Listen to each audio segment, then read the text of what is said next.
श्री राम। बड़ी वाली माला भी ले आएंगे दोनों जिला अध्यक्ष और उनकी टीम, तीनों महामंत्री। मेरा उनसे अनुरोध है, इस फोटो के बाद आ जाएंगे।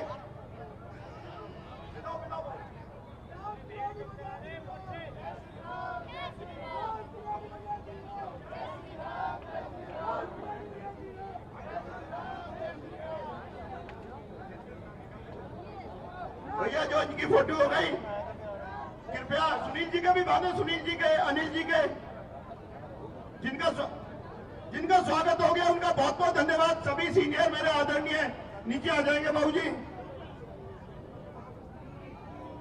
भाई अशोक भाई पिलंजी गांव की शान, हमारे सबके बीच में दिल्ली के, नई दिल्ली से विधानसभा लड़े श्री सुनील यादव जी को यहाँ का सम्मान देते हुए, स्वागत करते हुए मैं अनुरोध करूंगा अनिल जी को भी बांधेंगे। अनिल जी हमारे पूर्व विधायक, इस जिले के संयोजक हैं, उनको भी बांधेंगे। हमारे जिले के बहुत बहुत धन्यवाद आप सभी का। आप नीचे आ जाएंगे। मैं बहुत, मनोज जी उनकी पूरी टीम का बहुत बहुत स्वागत है। विपिन, बाकी नीचे लोग आ जाएंगे भैया, जिनका स्वागत हो गया हो, बाकी लोग आ जाएंगे। अशोक भाई बहुत बहुत भाई का धन्यवाद भाई। बाकी लोग भाई, अमर कॉलोनी मंडल के सभी लोगों का बहुत बहुत स्वागत है। निखिल का, आशा रावत जी का बहुत बहुत स्वागत है। इन सबका बहुत बहुत स्वागत है भाई।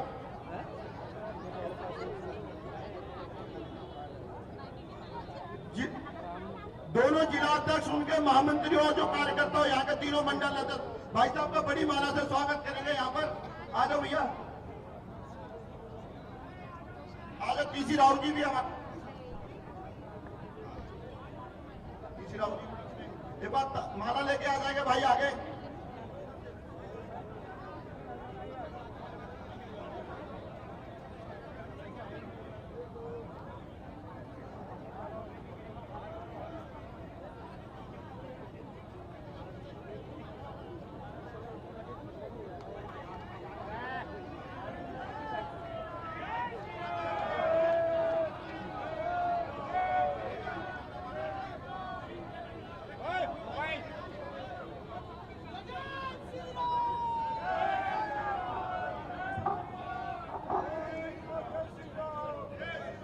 तलवार जिले के अध्यक्ष भाई अश्विनी यादव जी, अखिलेश यादव जी तलवार भेंट करेंगे भाई साहब को। जल्दी ले आओ भाई, एक बार भाई।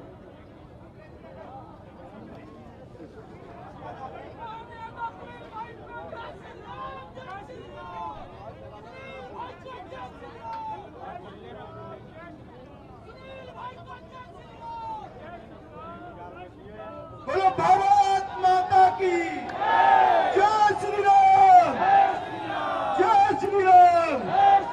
मोहन यादव जी को जय श्री राम, मोहन यादव जी को जय श्री राम।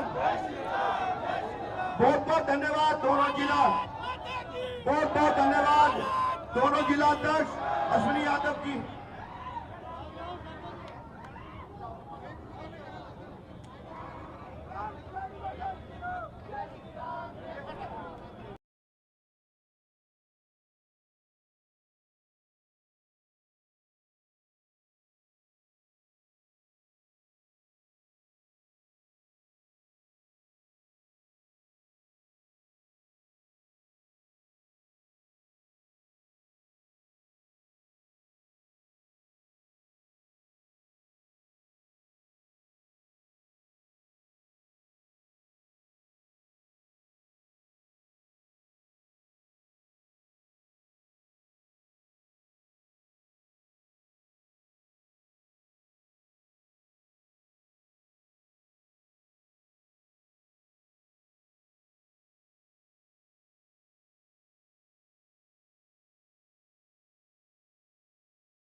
मैं आरकेपुरम के लोकप्रिय नेता पूर्व विधायक आदरणीय श्री अनिल शर्मा जी से अनुरोध करूंगा, आए संक्षिप्त में अपनी बात रखें। अनिल शर्मा जी। भारत माता की, एक बार हाथ उठा के जोरदार नारा लगाएंगे, भारत माता की। भैया थोड़ा इधर आ जाओ।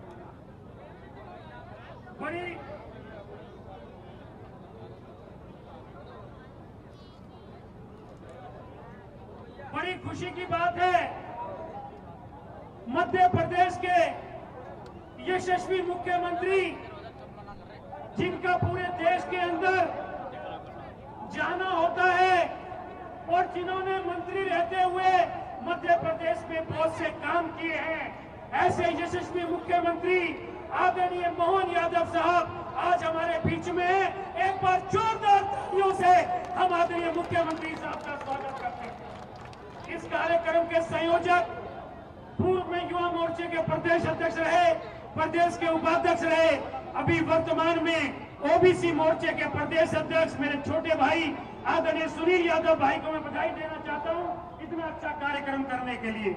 हमारे जिले के प्रभारी बड़े भाई आदरणीय अजय शर्मा जी, हमारी सुमित्रा बहन जी, हमारे बराला साहब, हमारे राम खिलाड़ी भाई जो मंच का बखूबी संचालन कर रहे हैं, जिले के प्रदेश के महामंत्री, हमारे इस विधानसभा के प्रभारी और तीनों मंडल अध्यक्ष, हमारे टीसी राव साहब और अन्य सभी मंच पर बैठे हुए हमारे इस क्षेत्र के मंडल अध्यक्ष पहले रहे बब्बल भाई और सभी माताएं बहनें और दोस्तों, मैं ज्यादा समय नहीं लूंगा। हम सब लोग सुनने आए हैं आदरणीय मोहन यादव साहब को। मैं सिर्फ 2-3 बातें पूछना चाहता हूं आपसे। जब से हमारे देश के अंदर भारतीय जनता पार्टी और मोदी की सरकार आई है, मोदी जी जो कहते हैं वो करते हैं। वो एक ऐसे व्यक्ति है जो उन्होंने कहा है वो किया है। मैं सिर्फ 2 बात आपसे पूछना चाहता हूं। जो व्यक्ति राम मंदिर के बनने से खुश है वो जरा हाथ खड़ा करके बताएगा। ये राम मंदिर 500 साल से जिसकी हम प्रतीक्षा कर रहे थे, वो कभी टेंट के अंदर थे, कभी ताले के अंदर बंद थे। अगर ये मंदिर आज अगर भव्य बना है, अगर किसी का हाथ इसके पीछे है, तो हमारे यशस्वी प्रधानमंत्री नरेंद्र मोदी जी का हाथ उनके हाथ। साथ ही चाहे वो कोरोना काल हो, चाहे किसी की भी कोई व्यक्ति के काम हो और खासकर गरीबों का काम हो, अगर किसी ने इस देश को आगे बढ़ाने का गरीबों का काम किया है जब से देश आजाद हुआ है, तो वो एक ही नाम है, वो नाम है नरेंद्र मोदी।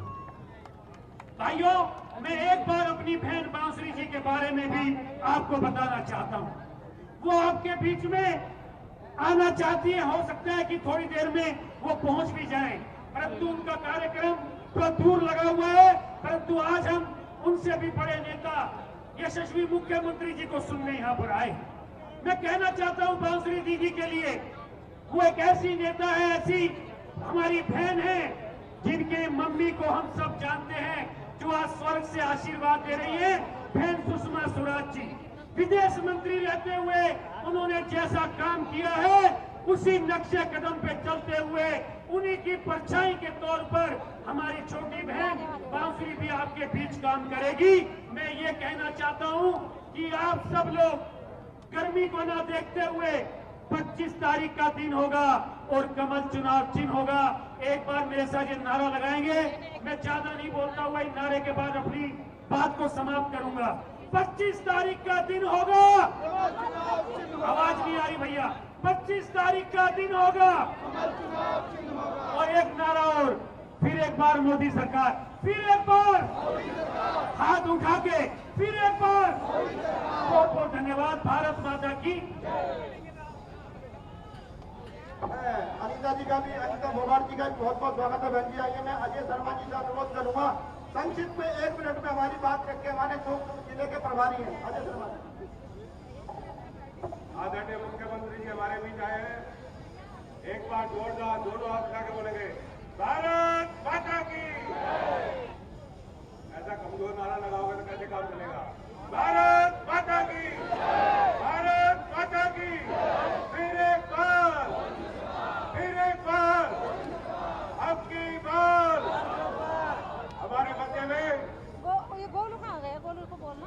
यशस्वी मुख्यमंत्री मोहन यादव जी हमारे बीच में आए हैं। आज के इस सम्मेलन को संबोधित करने नई दिल्ली लोकसभा से हमारी प्रत्याशी बहन माधुरी स्वराज के समर्थन में और देश में तीसरी बार नरेंद्र मोदी जी देश के प्रधानमंत्री बने, उसके लिए इस जनसभा को संबोधित करने आए हैं। मैं बिना किसी भूमिका के आदरणीय मुख्यमंत्री जी का नई दिल्ली लोकसभा में अभिनंदन करता हूं, स्वागत करता हूं और उनको निमंत्रण देता हूं कि आए और इस जनसभा को संबोधित करें। आदरणीय मुख्यमंत्री जी,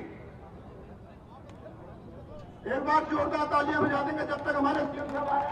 आदरणीय मुख्यमंत्री मोहन यादव जी हमारे बीच में एक बार संबोधित करने आप आ रहे हैं। आप सभी से अनुरोध करूंगा, एक बार जोरदार तालियां बजा देंगे मोहन यादव जी के लिए।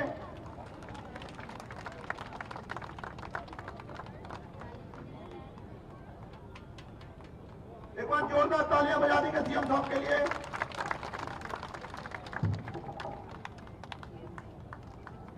बोले भारत माता की, भारत माता की। आज नई दिल्ली लोकसभा, इस लोकसभा सीट की प्रत्याशी बांसुरी स्वराज जी और मंच पर विराजमान हमारे अपने माननीय अरूप शर्मा जी, अनिल शर्मा जी, सुनील यादव जी, राम खिलाड़ी यादव जी, श्याम कुमार जी, सत्येंद्र वैसाया जी, अश्विनी यादव जी, सुनील चौधरी जी, बहुत सारे नाम है, सबके लिए तालियां बजा दो भाई। हमारे पीसी यादव जी सहित सेना के अधिकारी यहाँ मौजूद है जिनने अपना जीवन दिया दिल्ली की धरती पर। हम सबके सामने 5वें चरण का चुनाव का कल एक चरण पूरा होगा, दिल्ली का 6ठा चरण 25 तारीख को होगा।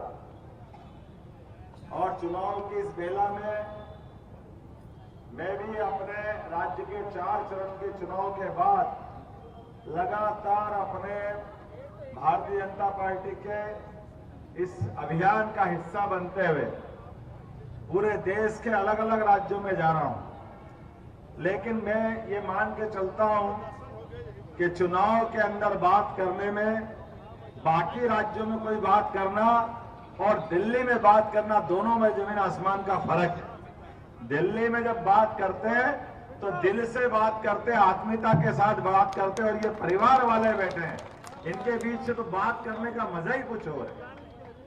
हम सब वर्तमान के इस उठापटक के दौर में एक तरफ मोदी जी है और एक तरफ सारे के सारे उसी प्रकार से जैसे अतीत के काल में हमने सबने देखा 2-3 ऐसे मौके मिले हैं भगवान राम के, भगवान कृष्ण के। उन कालों को याद करो कि जब कौरवों की बड़ी सेना थी, एक से बड़े एक महारथी थे, अपने अपने ढंग से वो अपनी ताकत लेकर के वो अपनी बात करते थे। लेकिन अंततः हमको मालूम है धर्म के मार्ग पे चलने वाले गोपाल कृष्ण जिस मार्ग पे गए, तो चाहे पांडवों की संख्या थोड़ी होगी लेकिन अंततः धर्म का मार्ग उनका था। आज के दौर में भी ऐसे ही 1-2 अवसर को आप ढूंढोगे तो आपको दिखेगी ये बातें। मैं इस बात को इसलिए भी कह रहा हूं कि जैसे उदाहरण के लिए माननीय मोदी जी का जीवन काल देखें और एक तरफ ये बाकी लोगों को देखें, ये उसी प्रकार से दिखाई देगा।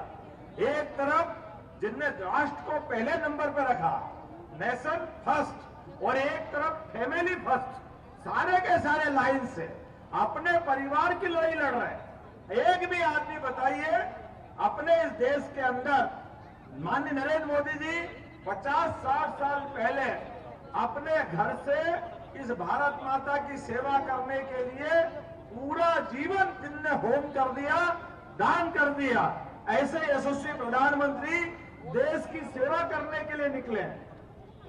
उसके उल्टे आप बताइए, 2 दिन पहले हमने रायबरेली में साहित्य की मम्मी का समाचार देखा अब वो क्या टिप्पणी कर रही थी, मैं अपने बेटे को आपको सुपुर्द कर रही हूं।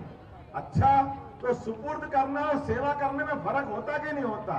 5-5 पीढ़ी हो गई रायबरेली में, 5 पीढ़ी अमेठी में, और इतना दिल्ली में रहकर के राज करने का शौक, दिल्ली की ताकत जीवन भर उनके घर से बाहर जाना ही नहीं चाहिए। जैसे ये चुनाव इस बात का है, एक तरफ घर छोड़ करके देश की सेवा करने वाला निष्कलंक व्यक्तित्व, और एक तरफ सारी ताकत एक ही घर में लाने की होड़, और एक घर में नहीं, अब दिल्ली तो दूसरा घर भी तैयार कर रही है। एक और भाई साहब तैयार हो गए, उनकी बात भी करेंगे अपन, जिनका जीवन में झूठ से शुरुआत हुई।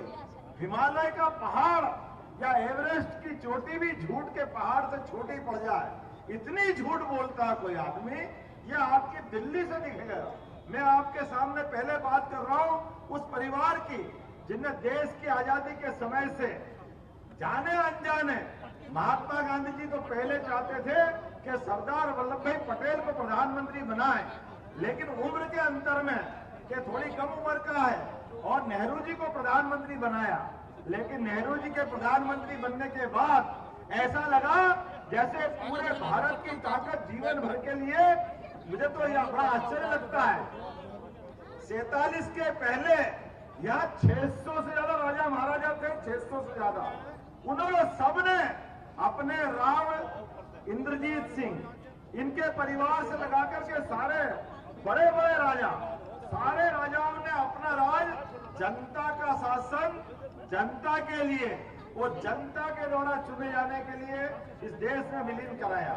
और चंद्रशेखर आजाद, भगत सिंह, ये लंबी क्रांतिकारियों की मालिका है जिनने अपना जीवन होम किया। ये इसलिए होम किया कि जनता की सरकार बनना चाहिए।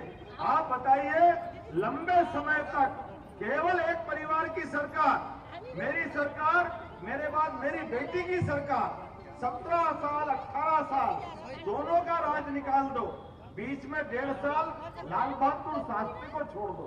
और इतना घमंड कि भगवान वो राम के काल में रावण को भी नहीं होगा।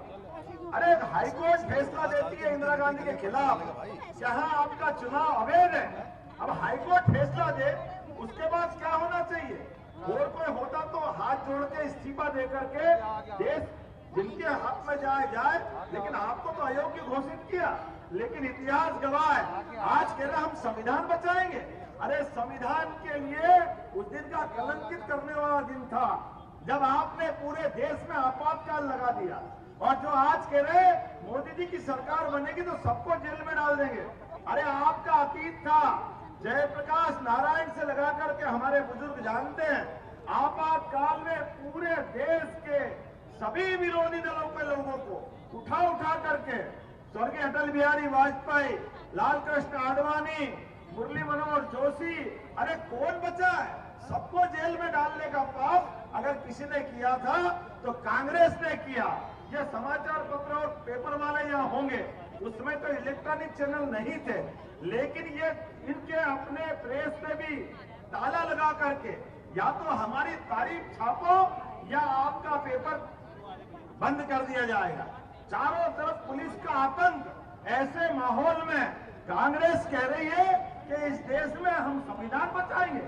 अरे संविधान के साथ तो जितना बड़ा खिलवाड़ कांग्रेस ने किया, 100 से ज्यादा संशोधन बार नेहरू जी ने 17 बार, 20 बार इंदिरा गांधी ने, 21 बार राजीव गांधी ने, 10-10 बार दोनों बार कांग्रेस की सरकार, यहां तक कि सोनिया गांधी ने पीठ पीछे यूपीए से सरकार चली, 11 बार इनने भी संशोधन करवाए।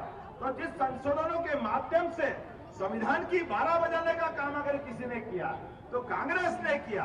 और उससे आगे बढ़ो, इनके द्वारा आज ये ओबीसी मोर्चे का सम्मेलन है। ओबीसी मोर्चे के माध्यम से बताना चाहूंगा, जहां इनकी सरकार बनी इनकी, और इनने कहा कि हम अल्पसंख्यकों को आरक्षण देंगे, तो आरक्षण कैसे दे रहे? जो एससी का, एसटी का, ओबीसी का जो घोषित आरक्षण था उसमें से निकाल करके मुसलमानों को आरक्षण देने का पाप अगर किसी ने किया है तो कर्नाटक की सरकार में कांग्रेस ने किया है, तेलंगाना में किया, ये पाप इनके सिर पे।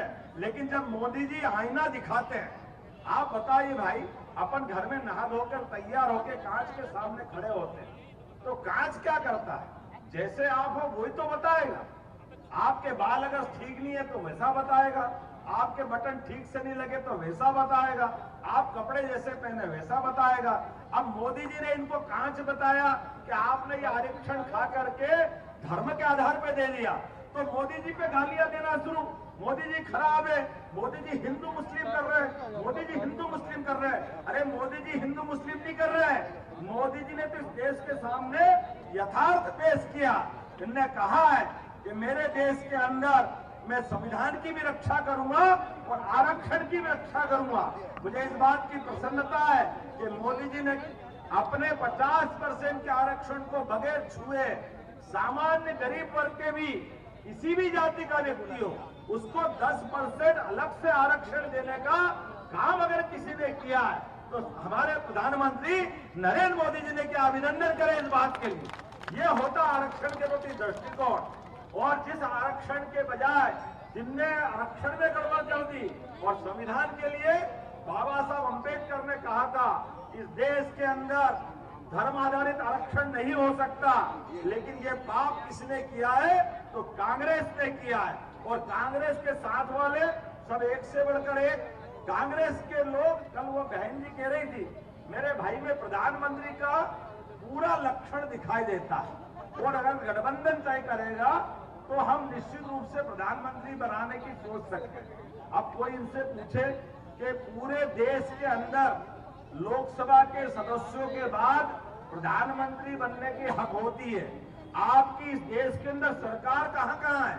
मित्रों, केवल 3 सरकार है, उसमें से कर्नाटक जिसके 28 सांसद है, एक इनके पास तेलंगाना जहां 17 सांसद है और एक हिमाचल जिसमें केवल 4 सांसद है। अब तीनों को मिला लो तो शायद भी नहीं हो रहा है। और उसमें भी अभी जो समाचार आ रहे हैं मान के चलो 80% उसमें भी हार रहे हैं। ये कांग्रेस के हते पते नहीं लग रहा है, लेकिन सपना क्या देख रहे हैं? मुंगेरी लाल के हसीन सपने की तरह रात के बजाय दिन में सपना देख रहे हैं और दुनिया को झूठ बोल रहे हैं। एक और आपके यहाँ बड़े साहब है, आज नाटक करने चले गए। इनकी जब से पार्टी बनी इनके नाटक ही बंद नहीं होते।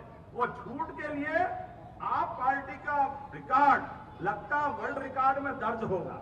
पहले दिन से झूठ। यहाँ अन्ना हजारे के साथ आंदोलन किया, आंदोलन में इन्होंने कहा कि हम भ्रष्टाचार के खिलाफ आंदोलन कर रहे हैं, भ्रष्टाचार के खिलाफ आंदोलन कर रहे हैं। वो राजनीतिक दल नहीं बनाएंगे, राजनीतिक पार्टी नहीं बनाएंगे। बेचारे अन्ना हजारे झूठे पड़ गए। अन्ना हजारे ने कहा था कि राजनीतिक पार्टी नहीं बनना चाहिए, उनके राजनीतिक गुरु की बात भी नहीं मानी और राजनीतिक पार्टी बनाई। फिर झूठ बोला मैं सरकारी बंगला नहीं लूंगा, फ्लैट में से काम चलाऊंगा। अब फ्लैट भी कहां गया?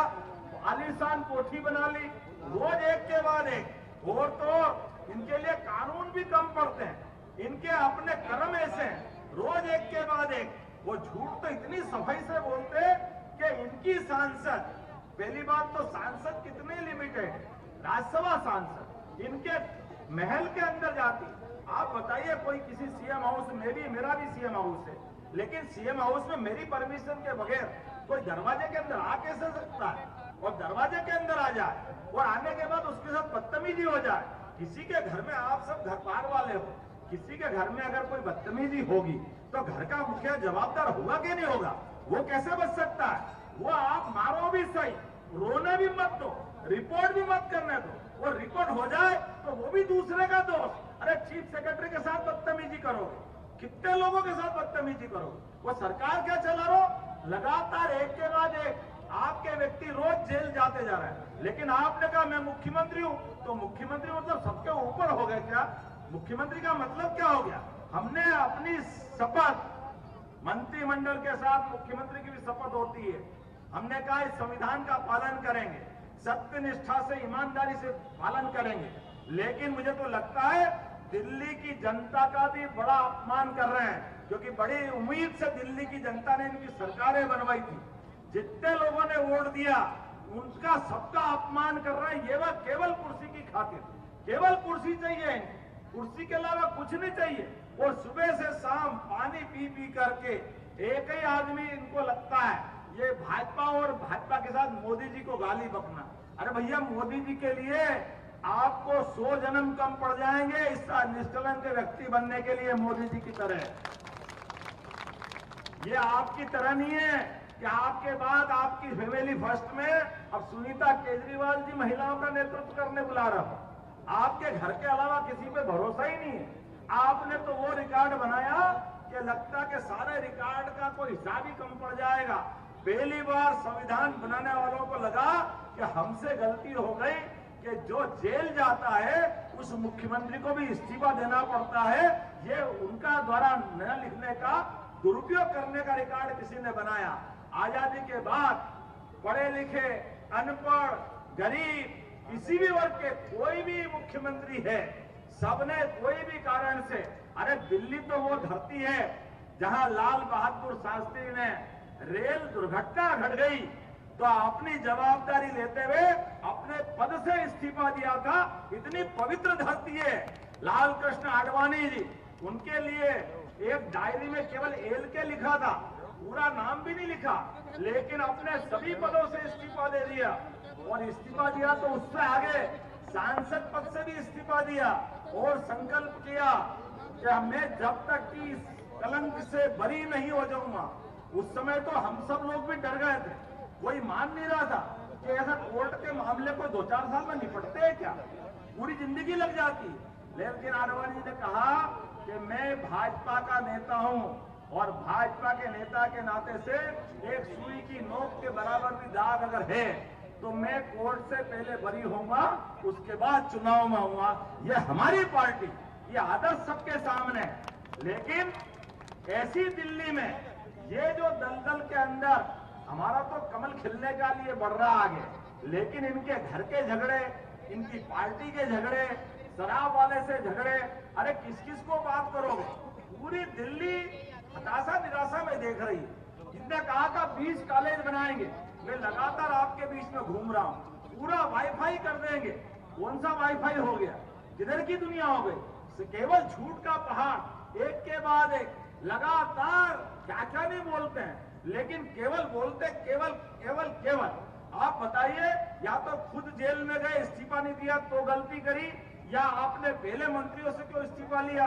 आप पहले गलत थे या बाद में गलत थे, लेकिन अब ये धीरे धीरे चुनाव का माहौल बना है। मैंने आपके सामने इनकी बात इसलिए की कि इनके पत्ते भी खुलना चाहिए। लेकिन एक तरफ नरेंद्र मोदी जी है जिसने पहले दिन कहा ना खाऊंगा ना खाने, जोर से बोलो, ना खाऊंगा ना खाने, और उसने कहा ये बेईमानी चलेगी। इसलिए मोदी है तो ये मुमकिन इसीलिए है, ये लड़ाई इसी बात की है कि अगर मोदी रहेंगे तो ये मुकदमे भी चलते रहेंगे। और अब तो वो खुद ही कह रहे हैं, देखो भाई अगर सरकार नहीं बनी तो मुझे जेल जाना ही पड़ेगा। अरे तो भाई साहब आए तो जेल से ही हो, तुम जाना तो पड़ेगा ही। आप कोई से मंदिर से आ रहे थे क्या? आप कहां की बात कर रहे हो? आप कहां से रहो? जेल से ही तो आ रहे हो। जमानत पे कौन है? जेल में तो हो। आज कह रहे हम जा रहे हैं, भाजपा का रहे तरफ, हमको गिरफ्तार कर लो। अरे भाई साहब पहले ही गिरफ्तार हो, तुम्हारे में दम हो तो 2 तारीख के बाद बाहर रह के बता देना। किसको बेवकूफ बना रहा? साथ वाले सब अंदर, तुम खुद जमानत पे, साथ वाले भी जमानत पे, और नए नए उतापे लिए चले जा रहे हो। अभी तो ये नया मामला आपके पीए का है। अब ये पीए के मामले में भी इन पे आना चाहिए कि नहीं आना चाहिए? हमारे घर के अंदर कोई मर्डर हो जाए, कोई घटना हो जाए, कोई झंझट हो जाए तो हमारी जवाबदारी नहीं क्या? अभी इतना हल्ला इसलिए मचा रहा है कि वो पीए का मामला इन पे नहीं आ जाए। अरे भैया वो घर तो तुम्हारा ही है, और वो स्वाति मालीवाल भी तुम्हारी ही बहन थी, तुम्हारे साथ इतना लंबा समय दिया। इनके पास 1 मिनट में टेक तैयार है, कुछ भी हो जाए इसमें भाजपा का हाथ है, इसमें भाजपा का हाथ है। अरे भाजपा का हाथ है भैया, तो भाजपा के हाथ है कि कोई जगन्नाथ का भात है? ये कौन सी बात लाए? हर एक चीज में भाजपा का हाथ, दूसरा कोई मिलता ही नहीं इनको। लगातार झूठ बोलना, बेवकूफ बनाना, लेकिन झूठ के पांव नहीं होते, जैसे भूत के पांव नहीं होते, झूठ के पांव नहीं होते।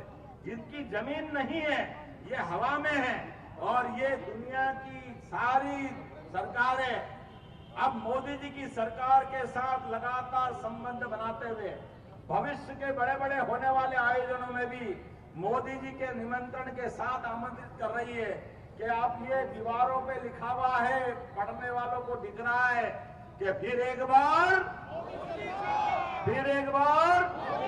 दुनिया की कोई ताकत रोकने को तैयार नहीं है।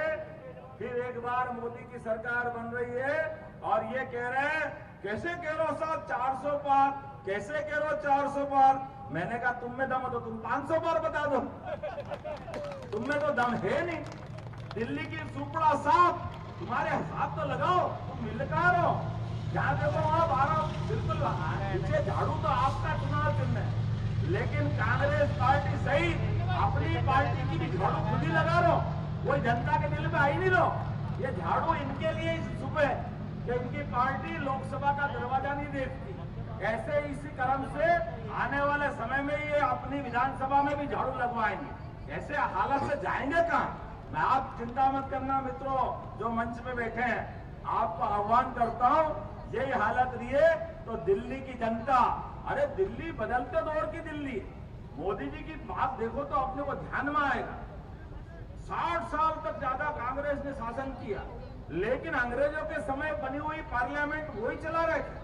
मोदी जी ने कितना काम किया, जोरदार अभिनंदन करो। हमारे देश की आजादी के बाद हमारी लोकसभा होना चाहिए, हमारी राज्यसभा होना चाहिए।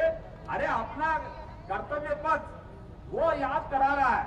नेताजी सुभाष चंद्र बोस, वो व्यक्तित्व जिसने अंग्रेजों के समय, जो आज भी आईएएस की परीक्षा तो छोड़ो, कोई क्लास 3 की परीक्षा पास करे तो नौकरी का लालच नहीं छोड़ेगा, लेकिन नेताजी सुभाष चंद्र बोस ने इतने बड़े पद को प्राप्त करने के बाद आईसीएस की उस समय पूरे एशिया के अंदर उनकी टॉप पोजीशन लगी, और टॉप पोजीशन लगाने के बाद इधर वो परीक्षा से पास हुए, उधर लात मार के बाहर आए कि अंग्रेज कहते थे कि भारतीयों में बुद्धि नहीं है, उनने साबित की और लात मार के आए कि तुम्हारी नौकरी तुम्हारे पास रखो, मैं देशभक्ति के मार्ग पर चलना चाहता हूं। अब ऐसे नेताजी सुभाष चंद्र बोस को, जो अंग्रेजों से मुकाबला करने के लिए सेना का नेतृत्व करते हुए आजाद हिंद फौज को लेके आगे आ गए, और बड़े हमको तो आरोप लगाते हो कि आप दूसरे दल के लोगों को परवाह नहीं करते हो। अरे हमसे ज्यादा कौन परवाह करेगा? नेताजी सुभाष चंद्र बोस हो, सरदार वल्लभ भाई पटेल हो, पंडित मदन मोहन मालवीय हो, अरे ये सब अध्यक्ष है कांग्रेस के, लेकिन इनका मान सम्मान किसी ने किया तो भारतीय जनता पार्टी की सरकार ने किया, और ये हमको गौरव है। और आपके तो ये रिकॉर्ड है भाई साहब, आप कभी कहेंगे तो बुरा लगेगा, भारत रत्न देने के लिए भी पहली बार भारत रत्न प्रधानमंत्री को मिला जवाहरलाल नेहरू जी को, तो उनकी सरकार में उनने रिकमेंड करके अपना भारत रत्न लिया था, ये कांग्रेस के लक्षण। दूसरी बार इंदिरा गांधी, उनने भी अपने लिए रिकमेंड कराया। भैया पुरस्कार दो तो कम से कम दूसरे का तो इंतजार कर लो, वो भी आपको पसंद नहीं है। एक तरफ ऐसा उज्जवल ढल चरित्र वाले नरेंद्र मोदी, और एक तरफ ये सारे लोग घमंडिया गठबंधन, क्योंकि ये तड़फड़ा रहा है इसलिए कि सारे पावर इनको चाहिए, इनको कोई कोर्ट सजा नहीं दे सकता, किसी जगह बंद नहीं हो सकते, सभी चीजों के ऊपर एक ही परिवार का राज होना चाहिए। ये इस बात की लड़ाई है। मुझे इस बात को कहने में कोई संकोच नहीं है कि दिल्ली सहित पूरे देश की फिजा बता रही है, उमड़ते घुमड़ते बादल ये वोटों की बरसात करते हुए नरेंद्र मोदी के लिए मार्ग प्रशस्त कर रहे हैं, और भारतीय जनता पार्टी सहित 142 करोड़ का भारतवासी नरेंद्र मोदी की सरकार एक बार फिर बनाने के लिए आमंत्रित करते हुए दिखाई दे रहे हैं। ऐसा लोकतंत्र गौरवान्वित होगा। एक चाय वाले परिवार से निकला हुआ गरीब आदमी देश का नेतृत्व करते हुए दुनिया में भारत को नंबर 1 का देश बनाने के लिए आगे बढ़ेगा। आओ हम सब संकल्प करें, अपने स्थान पे खड़े हो जाएं। एक एक वोट जब तक भारतीय जनता पार्टी को नहीं मिल जाए तब तक चैन से नहीं बैठेंगे। बोलो सब तैयार है? दोनों हाथ की मुट्ठी बांधो, और मेरे साथ बोलो, भारत माता की, भारत माता की, भारत माता की।